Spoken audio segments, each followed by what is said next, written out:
Good morning. Welcome to Coffee and the Word, where we talk about the Bible, everyday life, and parenting principles. We are in Ephesians 6, talking about putting ourselves under authority.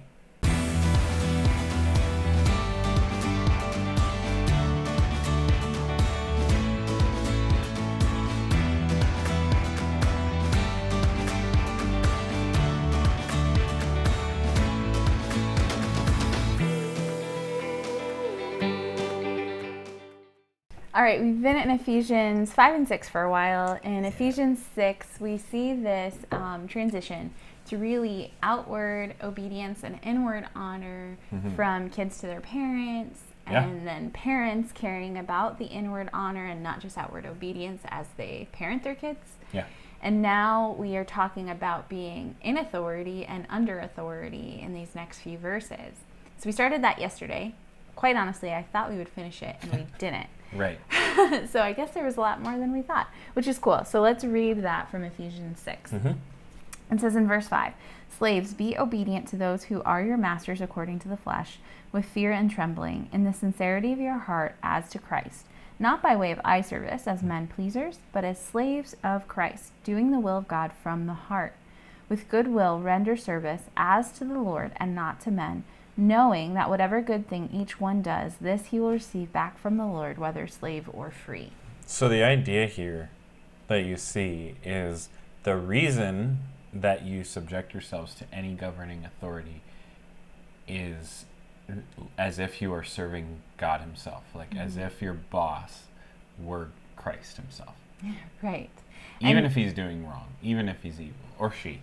You know, Right. like whatever your situation, even if it's like that, maybe it's a woman and you just don't believe women should be in power, you know, and so you like give some Less service, less like respect, yeah. less honor, less obedience.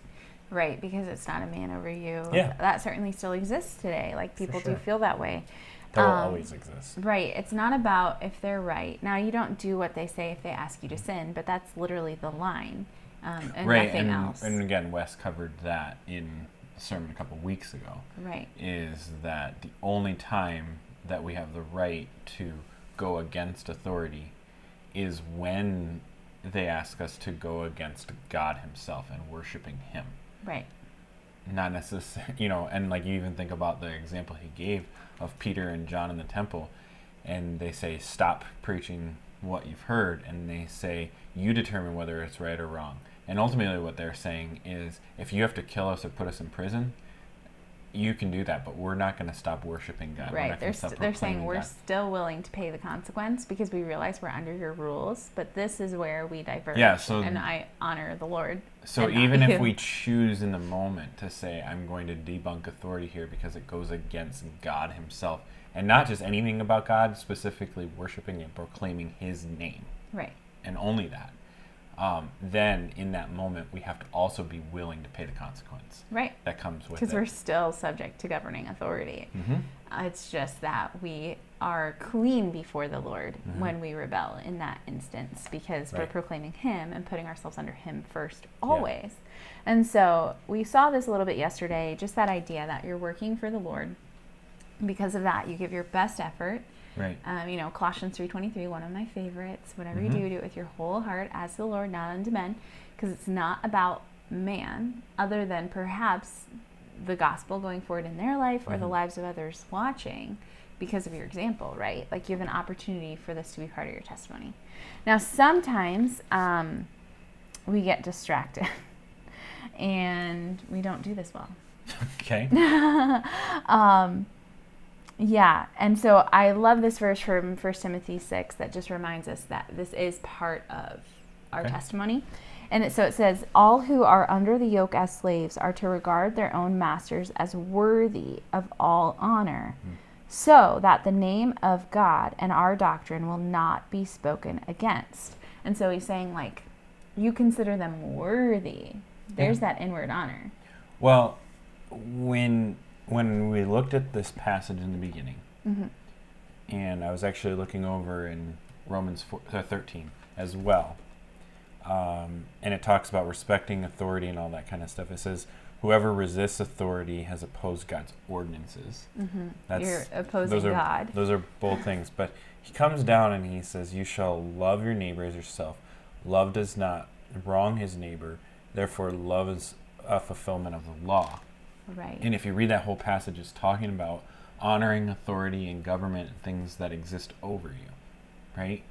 The love that it talks about there is, again, that agape, unconditional love. The same love that we see in Ephesians 5 and 6 here, and the same idea that you see here in Timothy, that we are to respect that authority. And that's why I like that he uses slaves here and not just like this work mentality, because he could have used a work mentality here. Mm-hmm. You know, it existed in that culture. But he's saying, you know, even if you are owned by another human being and you have no free will of yourself, that every day you wake up and that person tells you what to do, and even if it were in like an early American history, you are like a slave that is mistreated.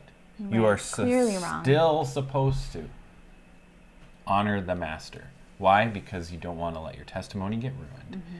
Because we are supposed to agape love or unconditionally love every single human being, no matter what they've done to us. Mm-hmm. And if we don't, then we're falling into what Jesus said, the unforgivable debtor. Mm-hmm. And the unforgivable debtor, if you go back to that passage in the Gospels, says, you know, Jesus is telling this parable, but this man, you know, gets forgiven his debt, which is huge. Right, before the king. Before the king. And so this represents we have been forgiven before God for our huge debt of sin. Right. But then this man who's been forgiven goes out and requires somebody who owes him just a little bit to pay. And because he doesn't, he throws him into prison until he pays the money. Right. And that's exactly what we're doing when we will not love the people that we see. Right. And Jonah does that. Because they don't deserve it, but neither do we. We were unlovable when Christ paid for our sin. Like, you know. This is the example of Jonah chapter 4, where, you know, like I knew you would be gracious, and I didn't want you to be. I don't want them to know you. Jonah's Lord. In the belly of the whale. Fish. And whatever. He's in the belly of some sea creature. How about that? Okay, some giant sea creature that God caused to eat him. Could be a whale. Could be. Anyways, he's in the side of this thing, and in his anxious, stressful moment, he cries out and says, okay, God, I'll do what you want me to do. I'll do it, Uncle. And you almost see like, oh, look at this repentant guy. But then you get to 2 chapters later in Jonah 4, and he goes and he does his thing, and then he climbs up the mountain and says, God, I knew that you were a compassionate God, and you would forgive them. That's why I didn't want to go in the first place. Yeah, so then you realize that chapter 2, he was a compliant. His heart wasn't right. He was obeying, but he was not honoring. Yeah, exactly. Yeah, absolutely. He was giving eye service. Yeah. And so I love this. It says, you know, regard their own masters as worthy of all honor. Not because they are. No. Not because they are. No, because in this situation that Paul's talking about, they are not slave masters. They are not indentured servants. Right. So, like, this is important because it's that choice that we declare in our own heart. Yeah. You know what? It doesn't matter. I'm going to honor them. They're worthy of that honor because I'm honoring the Lord when I do it. And then, so that's like, you know, the master. It says those who have believers as their masters must not be disrespectful to them because they are brothers. So you might think like, okay, so I'm supposed to respect my boss so the gospel can go forward, but my boss is a believer and they're still terrible. And so am I exempt because they don't need the gospel? They already have it. Nope. It says all the more. All the more we declare them worthy of honor. We also look at those examples as if, like, I don't know, we can treat them differently. Yeah, like, take advantage. Take advantage, yeah. Or like, you know, I can take more time off because it's for church stuff and they'll understand. Yeah. Like, and they might, if you have a boss like that, really allows that, but don't take advantage of it. Yeah, you can abuse it. Yep. Right. So it says, but we must serve them all the more because those who partake of the benefit are believers and beloved. And so we're supposed to be on the same team. Right. So all the more be honoring them. And again, it's never just the person you're serving. It's all these other people that see it. And in our context as parents, our kids. And we want them to honor and obey those who are in authority over them. That includes you. It includes the Lord, future bosses, teachers, like all these different things. Now, you promised some fun in games or something. Now, like fun, it might be a sadistic kind of fun. Like fun I thought we were playing games. at the expense of others. I thought we were getting Monopoly out. Everybody could watch us play Monopoly for 3 hours. No, that's like torture. Being the one playing Monopoly for 3 hours can be torture, and then you make somebody just watch you do it. That's terrible. Okay. Monopoly is a fun game if you get with people that know what they're doing. Cutthroat? Yeah, real cutthroat Monopoly. Okay. So, the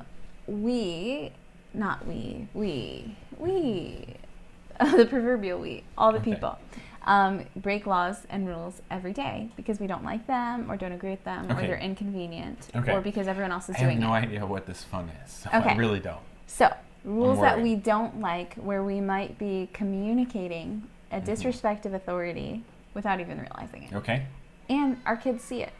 Okay. The speed limit. Do you speed?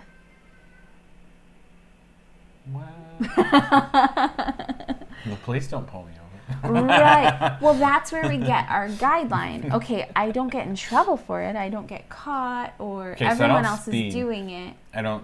Okay, in a sense. Okay, this is what I do, and it's probably wrong. But the 5 over thing. Right. And I'll set the cruise. I don't really go over that. That's not, because I set the cruise at 5 over. But I don't know if that's cultural. It's more than what the sign says. Right. You're saying, I will disobey and rebel against authority only to the extent that it will not cost me anything, that I won't be penalized. Right? Okay. So we do this, and we teach it to our kids, like when they're driving, like, oh no, you can go faster. Everyone else is. You need to keep up with the flow of traffic. Is there a rule or not a rule? Okay, let's just state it out right now. Christy won't even cross the street. Okay, that's gonna be one. That's gonna be one of my examples. Jaywalking. This is a thing. Okay, this is a thing. There is a rule. If there is a crosswalk, you cross at the crosswalk, or it's called jaywalking, and it's actually finable. You can get a ticket. Okay. So. It's a rule, and we just ignore them because they're inconvenient. There are no cars coming. Nobody's there. But that's not what makes a rule what we're supposed to follow, right? We're supposed to follow it even when people aren't looking. We're supposed to have integrity. Okay, how about this? This is less of a governed law and more of something we subject ourselves to culturally. Okay. If we, send our kids to school, or if we have a boss, or whatever. Start times and end times. Are you there to drop your kid off at school on time? Are you there at work on time? If you're not 15 minutes early, you're late. So this one for you is law more than the speed limit or jaywalking. Yeah, you have to be 15 minutes early because something could go wrong, something could happen, and then if it went wrong and something happened, then you're still on time. I love that you're more sold out to this ambiguous rule it's not about respecting time than you are about real laws. So funny. What about you? Are you a hardcore? Have to you now. have to be. I have to be 15 minutes early now. Now it's law. Because I'm going to be 5 miles an hour slower than. You better leave early. Yeah. You're going to get there a lot slower. Okay, so that's the thing though, if I enroll my child in school and they tell me that the start time is 8:31, I need to have her there at 8:31, even though that might not be convenient for me. Or if they say pick up. Yeah, but is it convenient for the other people that you're late? Right, that's what I'm saying. Yeah. Because it's them before me. And pickup time, that matters too. There was this time that we were in children's ministry. That's what I'm talking about, pickup time. Camp, post-camp. 2 o'clock, I'm tired, I want to go to bed, and you guys don't show up till 4? That's not nice. You guys? The proverbial. Remember the proverbial you guys? I'm not putting We're not names calling you out, I'm sure. There was this time that we were in children's ministry in Virginia, and we had a Wednesday night program that we were in charge of for a ton of kids. I remember this, yeah. And every December, pickup would just get later and later and later because parents would drop their kids off and then go Christmas shop. Mm-hmm. And so there'd be times that it'd be 9 o'clock, 9:15, and we still have a kid that we're responsible for. And then sadly on January 1st, they didn't show up. Yeah, it's true. Christmas is over and they didn't come back. Yeah. Don't be that person. But respect, you know, drop off times, pick up times, start times, end times. These things are important. Okay, here's another one. You ready? That was like the claw from Inspector Gadget right there. Where's your cat? Okay, so here's one that people, hopefully believers, don't do and then as make much. You sick, and then you'll start coughing and hacking right here on camera. Why would you want to do that? Are you plotting against me because I'm not letting you speed any longer? Okay, go on. Okay, so this is one hopefully that you don't do as a believer, but I remember having it done to me, where you're going into like a theme park or the movies or something like that, and your parents are like, "You're 12 today, okay?" Ooh. Because, you know, the cost for a child. Oh no, my favorite, since you brought up movies, is people bringing in. That's candy. my next one. Oh. No outside food or drink. What about that one? Like, you're putting yourself under the governing authority. But it's too expensive. Yeah, it doesn't matter. By coming into their establishment and buying a ticket, you're putting yourself underneath their authority. Yeah, and a lot of, like, I know, what is it, NCG in Grand Blanc? It literally says it on the door. Yeah, no outside food or drink. Yeah. Right. And so, like... We grew up in Florida, and we were a block from the beach, right? And there was the signs on the door, no shirt, no shoes, no service thing. And because people would come from the beach. And then we had to kick them out. It was the equivalent of no outside food or drink, no shirt, no shoes, no service.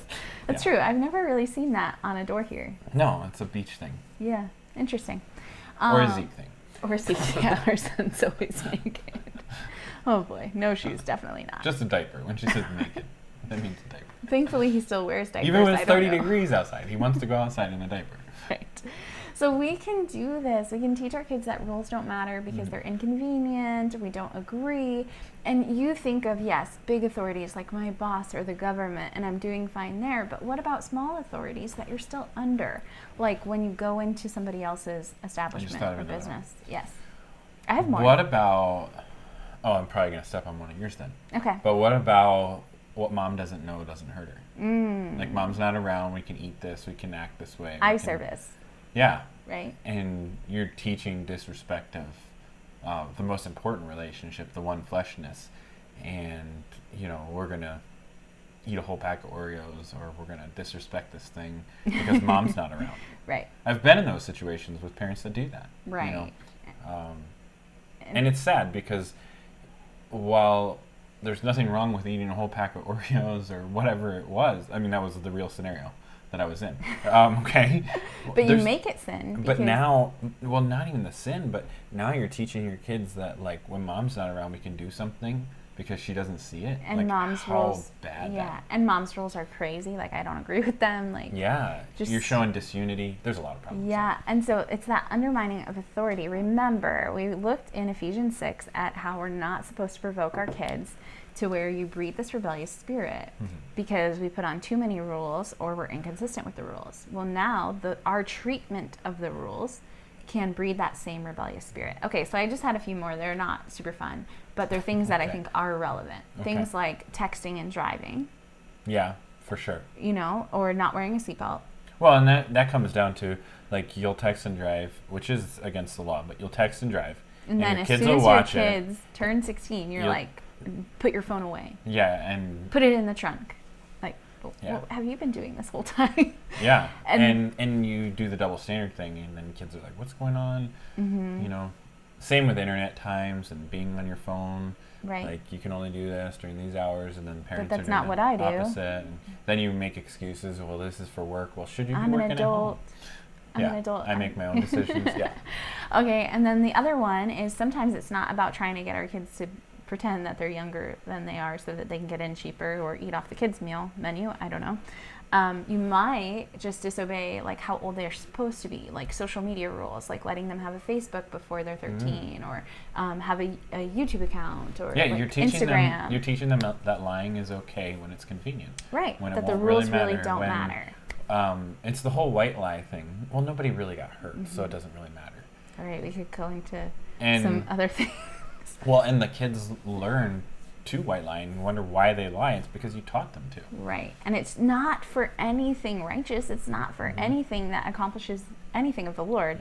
It's just because it's inconvenient. We don't agree. It's dishonor in our hearts. And the problem is that can result in a kid who doesn't honor authority. Yours, the Lord's, can I poke the tiger? Anyone else's. You're probably going to say the thing that I said we could talk about other things. Santa Claus. Right. Nothing wrong if you choose to do Santa, but it's just that idea of like, you know, surprise parties even. I remember having a hard time with that as a kid. Well, surprise party is not a problem, but lying to get the person to the surprise party. Yes. That's what I mean. Like, are we ever like lying and saying it's okay because we're breaking a rule, but only like one that doesn't matter? We're not hurting anybody. Well, that's not the guideline for doing right. Yeah. And so it's hard. You know, it's hard. Yeah. You have to figure out. But the principle is I never want to do something that is going to lead my kids to sin. Mm-hmm. And so with that, does anything I ever do teach my kid to lie? You know? Or disrespect. And you say, well, you're losing the magic of Christmas. No, my kids love Christmas. It's probably still their favorite day of the year. They just know that Santa Claus isn't real and the presents come from us. Right. And we still, like, we don't run away from things that have Santa. Our kids just know that he's pretend. Exactly. And it's fun. People do it because it's fun. And that's fine. Like, you can still be honest. But I never want to have a moment that I'm lying to my kids, especially in a silly moment. You might think this is craziness, right? And doesn't matter. But we've been with the 6th grader that found out that Santa wasn't real. No, I've been the one who broke the news to a 6th grader during youth lesson. Accidentally, because I was teaching about the real St. Nicholas in 350 AD. I know that sounds really interesting for a youth lesson, doesn't it? He wasn't trying to be malicious or anything. No, I was just teaching about the real St. Nick. What that did to that poor child and their relationship 3 hours with their of parents. crying and then the mom calling me, and it was fun. It was just a lot of things. Mm-hmm. And so, like, you know, just be careful. Like, we are called to honor and respect authority when we are under it, even when we don't like it. And not just outwardly, but inwardly in our hearts, whether they deserve it or not. And so we might do it in small ways, big ways, but they all matter, right? Yeah. They all matter. Okay, so we've wrapped up what it is to be under authority, but tomorrow we will look at what about when you're the one in authority and you have people under you, how are we supposed to treat them? And so join us then. We'll see you tomorrow at 8.